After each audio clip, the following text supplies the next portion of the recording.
عورت کی خوبی، عورت کا حسن اور اللہ کی نگاہ میں عورت کا مقام کب ہے؟ جب وہ شوہر کی فرما بردار ہو اور جینون جگہوں پر اور جینون احکامات میں اس کی مخالفت نہ کرنے والی ہو. نبی صلی اللہ علیہ وسلم نے فرمایا بہترین بیوی وہ ہے جس کی طرف تم دیکھو تو وہ تمہیں خوش کر دے، جب تم اسے کسی بات کا حکم دو تو بجا لائے، اور تمہاری عدم موجودگی میں تمہارے مال اور اپنی ذات کی حفاظت کرے. تو ہمیں ایسی بہترین عورت بن کے دکھانا ہے. رسول اللہ صلی اللہ علیہ وسلم نے فرمایا اللہ تعالیٰ اس عورت کی طرف نظر رحمت سے نہیں دیکھتا جو خاوند کی شکر گزاری نہیں کرتی، حالانکہ وہ اس سے بے نیاز نہیں ہو سکتی، اس کے بغیر رہ بھی نہیں سکتی، لیکن جب وہ ہوتا ہے تو اس سے وہ صرف لڑائی کرتی رہتی اور گلے شکوے کرتی رہتی، کمپلینٹس ہر چیز میں کمپلینٹس.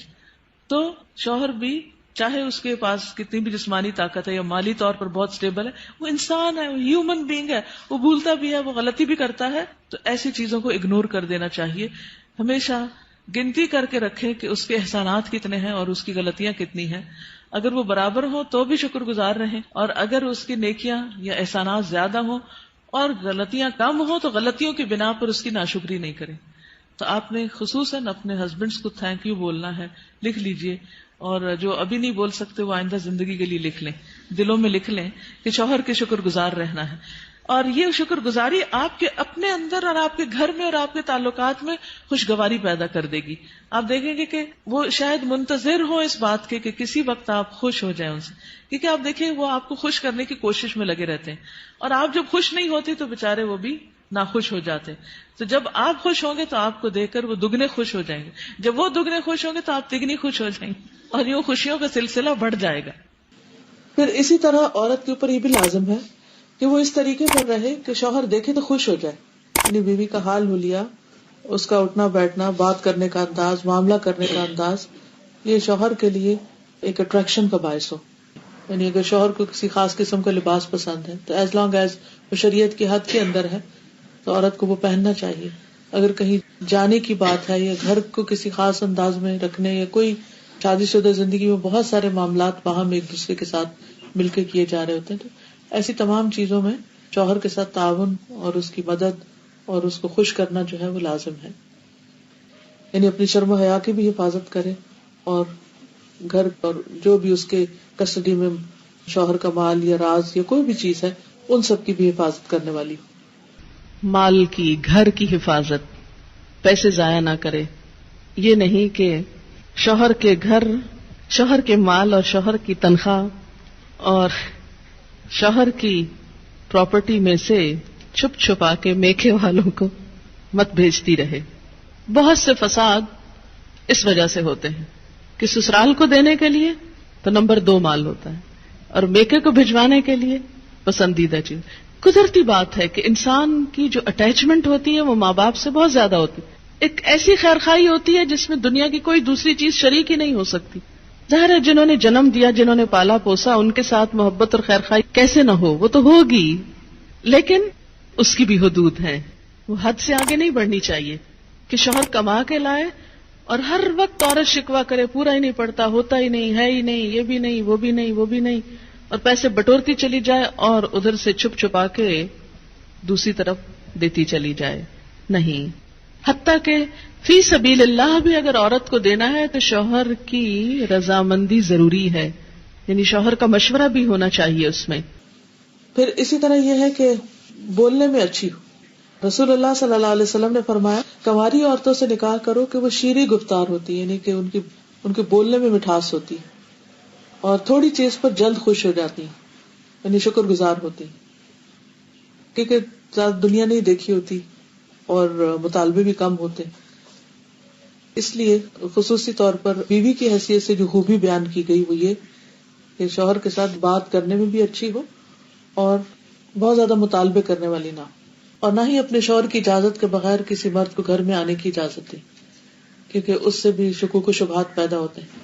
پھر اسی طرح شوہر کے مال میں سے اس کی مرضی کے بغیر تحفہ یا صدقہ نہ کرے، کیونکہ کمانے والا مرد ہے، یا تو عورت کا اپنا ذاتی مال یعنی اگر پیرنٹ سے ملا ہے یا انہیرٹ کیا ہے یا وہ خود کماتی ہے تو اس میں تو اپنی مرضی سے جو بھی وہ کرنا چاہے، لیکن اگر شوہر کی طرف سے کچھ ملا ہوا ہے تو اس میں اس سے مشورہ کرنا اور اس کی اجازت لینا ضروری ہے. کیونکہ اصل مالک بہرحال شوہر ہے، اور بہت دفعہ گھروں میں جھگڑے اس وجہ سے پڑ جاتے ہیں کیونکہ ہسبینڈ جو ہے وہ بیوی کو اجازت نہیں دیتا، اور بیوی اپنی مرضی سے اپنے میکے کو یا کسی اور کو کچھ دینا چاہتی ہے، اور ان معاملات میں اختلاف بعض اوقات گھر کی بنیادیں ڈھیلی کر دیتا ہے۔ عورت کے اوپر یہ بھی ذمہ داری عائد ہوتی ہے کہ وہ اپنے شوہر کی اطاعت کے ساتھ ساتھ اس کی خدمت بھی کرے۔ جس طرح شوہر گھر سے باہر سب کچھ کمانے کا ذمہ دار ہے، تو اسی طرح عورت گھر میں آرام اور سکون فراہم کرنے کی بھی ذمہ دار ہے۔ پھر اسی طرح یہ ہے کہ شوہر کی اجازت کے بغیر نامحرموں سے گفتگو سے بھی بچنا چاہیے۔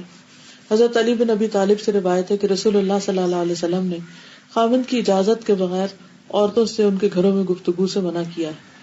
اگر شوہر کو یہ بات پسند نہیں کہ عورت کسی مرد سے بات کرے تو عورت کو نہیں کرنی چاہیے، کہ بعض اوقات انہی چیزوں سے پھر جھگڑے پیدا ہو جاتے۔ پھر اسی طرح یہ ہے کہ مشکل حالات میں شوہر کا ساتھ دے۔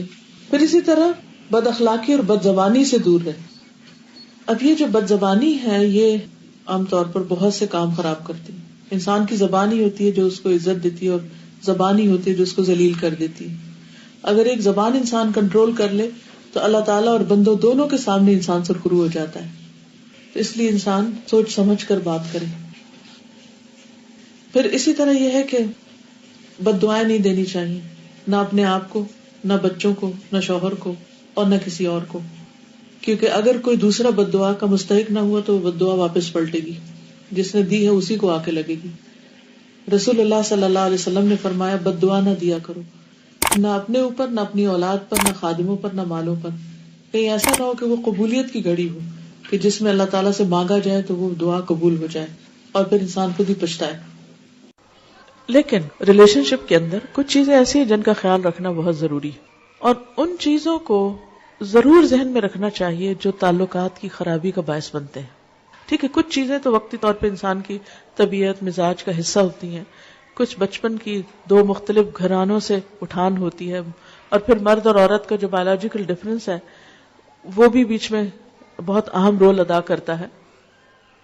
لیکن ان سب چیزوں کے ساتھ ساتھ کچھ فیکٹرز کو سامنے رکھنا چاہیے۔ اس میں جو چیز عموماً خرابی کا باعث بنتی ہے وہ بدگمانی ہے۔ جب کسی پہ شک ہونے لگتا ہے تو وہ شک انسان کو ختم کر دیتا ہے، انسان کا چین لوٹ لیتا ہے۔ ہسبینڈ وائف کے درمیان محبت کو قائم رکھنے والی چیز اعتماد ہے۔ جب تک ایک دوسرے پر اعتماد اچھا ہوتا ہے تو خواہ ایک دوسرے سے دور بھی ہوں تو کچھ مشکل نہیں ہوتی، دونوں اپنی اپنی جگہ سیٹسفائیڈ ہوتے۔ لیکن قریب رہ کے بھی اگر بد اعتمادی کی فضا آ جائے، شک آ جائے تو خوشیاں ختم ہو جاتی ہیں۔ اس لیے حد الوسع یہ کوشش کرنی چاہیے کہ ان کاموں سے بچا جائے جو ایک دوسرے کو پسند نہیں، جو چیزیں ہسبینڈ کو پسند نہیں بیوی کو ان سے بچنا چاہیے۔ اسی طرح بد اعتمادی، اعتماد کے ساتھ ساتھ تنگ نظری سے بچنا چاہیے، نیرو مائنڈڈ نہیں ہونا چاہیے، اور ایک دوسرے کے ساتھ ایک دوسرے کی چھوٹی چھوٹی بات کو مائنڈ نہیں کر لینا چاہیے، کیونکہ بعض اوقات جب شادی ہوتی ہے تو دونوں میں سے کسی ایک کی یا دونوں طرف کی ایک پوزیسو ایٹیٹیوڈ جو ہوتا ہے کہ بس دوسرے شخص کا سب کچھ ہی میرا ہے، اور جب ہم دوسرے سے محبت کرتے ہیں یا محبت کا اظہار کرتے ہیں تو پھر ہم کیا چاہتے ہیں کہ یہ شخص بس اب کسی اور کی طرف توجہ نہ کرے۔ اگر شوہر ہے تو اگر وہ ماں سے بھی بات کرے گا تو بیوی کو کھلنے لگتا ہے کہ ماں کا سر ماتھا کیوں چوم رہا ہے، اگر بہن بھائیوں سے بھی بات کرتا ہے تو وہ بھی بعض اوقات برا لگنے لگتا ہے۔ یہ تنگ نظری نہیں ہونی چاہیے، دل کھلا ہونا چاہیے۔ جو محبت میں آپ کا حصہ وہ آپ کا ہے، بیوی کی جگہ اور کوئی نہیں ہو سکتا۔